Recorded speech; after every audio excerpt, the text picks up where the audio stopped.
জানালা খোল, যা ওইটা খুলে দে।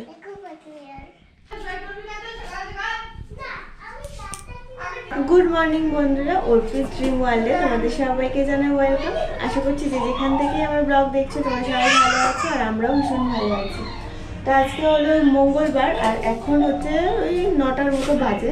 বাবা আজকে স্কুলে যায়নি, সকালবেলা উঠেছি স্কুলে পাঠানোর জন্য, কান্নাকাটি করে আর স্কুলে যায়নি। ওই যে পাশের ঘরে অনন্যা আছে, ওকে দেখেই আরও বেশি স্কুল যাবে না করছে।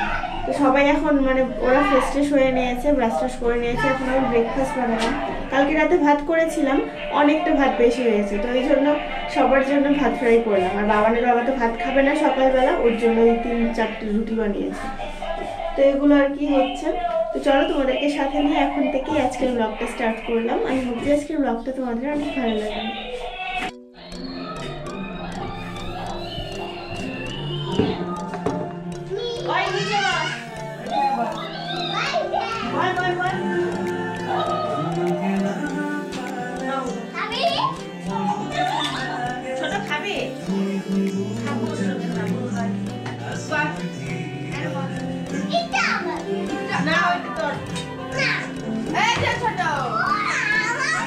লঙ্কা দিচ্ছি, লঙ্কা দেবে বাবা রে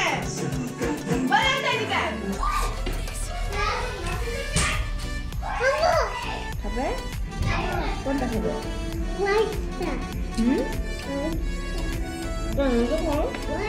ডিম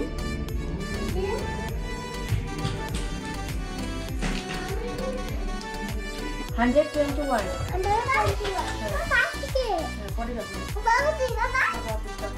যাবো পরে যাবো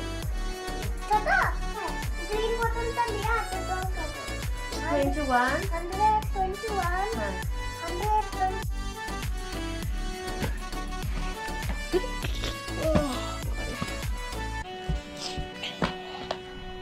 হয়েছে 4 মিনিট।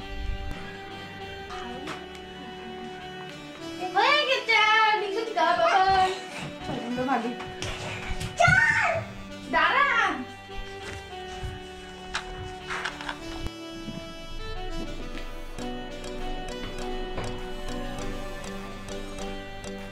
দেখো কেমন অগোছালা হয়ে আছে আমার রান্নাঘরটা। তো বাবানকে বই পড়িয়ে আমি ঘর ঝাড়পোছ করলাম, মুছে টুছে সব আর কি পরিষ্কার করলাম। আর এখন তো ঘর মুছলে এমনিতে শুকোতেই চায় না ফ্যান না দিলে। ফ্যান ট্যান দিয়ে ঘরগুলো এখন শুকিয়ে গেছে। তো রান্না রেডি করছি। এদিকে আমার না খুব মাথা যন্ত্রণা করছে, আমি সকাল থেকে করছিল না। ইদানিং কি হয়েছে, এত মাথা ব্যথা হয়, মাঝে মাঝে মাথা ব্যথা হয়, মনে হয় ডক্টর দেখাতে হবে।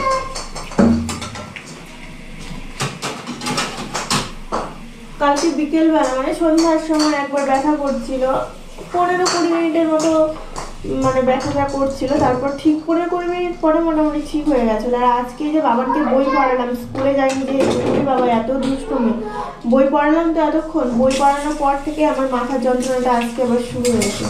এখনো পর্যন্ত কমছে না, প্রচন্ড ব্যথা হচ্ছে। বাবাকে ফোন করলাম, বললাম যে আমি আর পাচ্ছি না, তুমি এসে একটু রান্না করো, সব রেডি করে রেখেছি। ও মনে হয় চলে আসবে, তবুও আমি রান্নাটা বসিয়ে দিলাম। ওইদিকে ডালটা কোনোদিনও প্রেশারে সিটি মেরে রান্না করি না, আজকে প্রেশারেই সিটি মেরে ডাল রান্না করেছি। ভাত বসাইনি, রেডি করে রেখেছি, ভাতটা বসাবো। আর এদিকে চিকেন রান্না করবো। বাবাকে কালকে বলেছিলাম চিকেন নিয়ে আসতে, চিকেন খেতে ইচ্ছা করছে। ও তো ঘুরতে যাওয়ার পর একদিন মনে হয় চিকেন খেয়েছে, হাঁসের মাংস খেয়েছে। আর আমার কেন জানি না কালকে মনে হচ্ছিল খুব চিকেন খাওয়ার, তো ওই জন্য বাবাকে বলেছিলাম সকালবেলা চিকেন নিয়ে আসবে। ও সকালে চিকেন এনেছে আজকে। তো সেটা ম্যারিনেট করে সব কিছু করে রাখলাম। মাথা যন্ত্রণা করলে কি হবে, কাজগুলো তো করতেই হবে, না করলে ওই বা কতক্ষণ করবে। 2 দিন অফিস ছিল না, প্রচুর কাজ জমে আছে, এই আর কি। বাবার স্কুলে গেলে ভালো হতো, স্কুলে যায়নি না, ওই জন্য খুব দুষ্টুমি করছে দুইজনে মিলে। অনেক বলছি চুপ কর, শব্দ করিস না, একটু শব্দ হলে না মাথার যন্ত্রণাটা আরো বেশি বেড়ে যায় জানো। তো আমি এই যে বাসন টাসনগুলো ধুয়ে রাখলাম, সব রেডি করে রাখলাম, একটু বাবা এসে রান্নাটা করবে। এখন আমি আর স্নান টান কিচ্ছু করবো না, আমি আগে শুয়ে পড়বো। যখন শরীর ভালো লাগবে তখন উঠে একটু স্নান করবো, খাওয়া দাওয়া করবো। বাচ্চাদের তো সকালবেলা খাইয়ে দিয়েছি, দুপুরবেলা ওর বাবাকেই বলবো তুমি একটু খাইয়ে দাও, আর পাচ্ছি।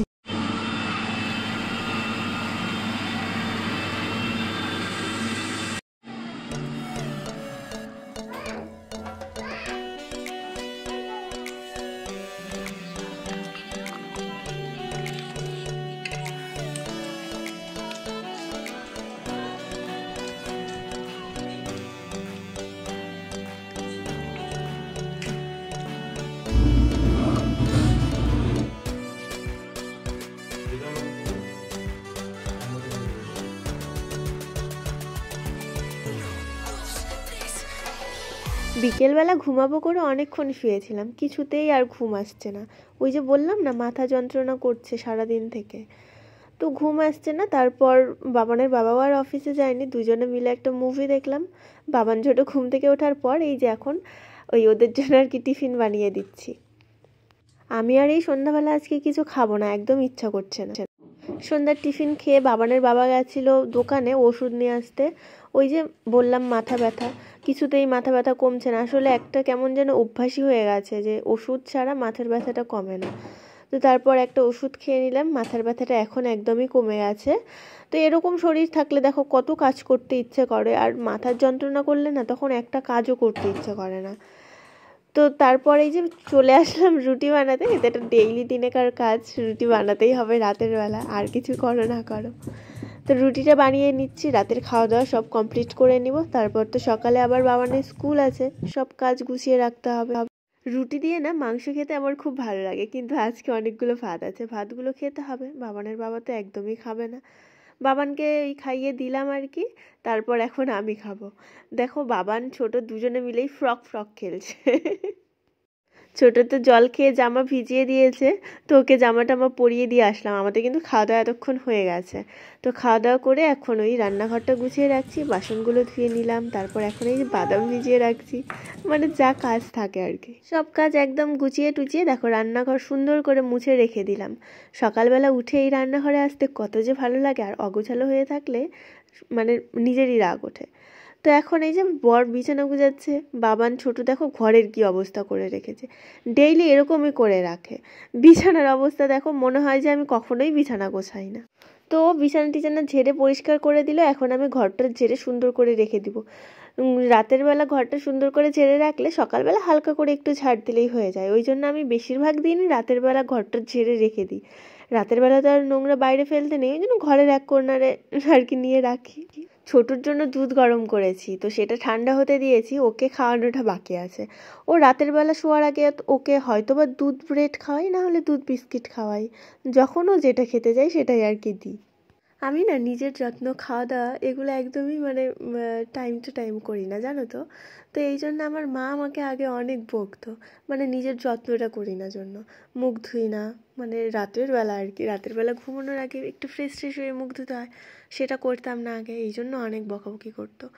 যদিও এখন রেগুলারলি করি না, যেদিন আমার ইচ্ছা হয় সেদিন করি। কয়েক মাস থেকে না সকালবেলাটা আমার ঠিকঠাক করে খাওয়া হচ্ছে না। বর অনেক দিন থেকে ডায়েটিং করে, তো তারপর ও ডায়েটিং করার পর থেকে আমার ঠিকঠাক করে খাওয়া হচ্ছে না। আগে তো ডেইলি দিন রুটি সবজি যাই হোক কিছু একটা সকালবেলা খেত। তো এখন যদিও এই কিছুদিন থেকে 15-20 দিন থেকে আমার শরীরটা অনেকটাই খারাপ হয়ে গেছে, তারপর থেকে ও আবার রুটি খাওয়া শুরু করেছে। দেখো ও না খেলে না এত কাজের চাপে আমার জন্য আবার এক্সট্রা করে কিছু বানাতে ইচ্ছে করে না। এমনিতেই তো বাবান স্কুলে যায়, ওর জন্য করতে হয়, ছোটোর জন্য এক্সট্রা করতে হয়, তারপর বাবানের বাবার জন্য আবার কিছু করে আমার জন্য, সেটা ইচ্ছেই করে না। তো ওই জন্য কিছুদিন থেকে ও রুটি খাচ্ছে। আর তার জন্য ওই ওষুধটা আমাকে খেতে হচ্ছে। এত বাজে খেতে, প্রথমে তো খেতেই চাইতাম না, কিন্তু কিছু করার নেই, এখন খেতেই হবে কিছুদিন অন্তত। ও খায় আবার সঙ্গে সঙ্গে, খেলে না রক্তটা মোটামুটি একটু ঠিক হয়। তো ওই জন্যই আর কি খাচ্ছি কিছুদিন থেকে, আমার মনে হচ্ছে কাজে দিচ্ছে ওষুধটা। আমি নিজের থেকে নিয়ে কখনোই ওষুধটা খাই না, ডেইলি বিছানায় চলে আসি, তারপর ও ওষুধটা এনে আমার হাতে দিয়ে দেয়।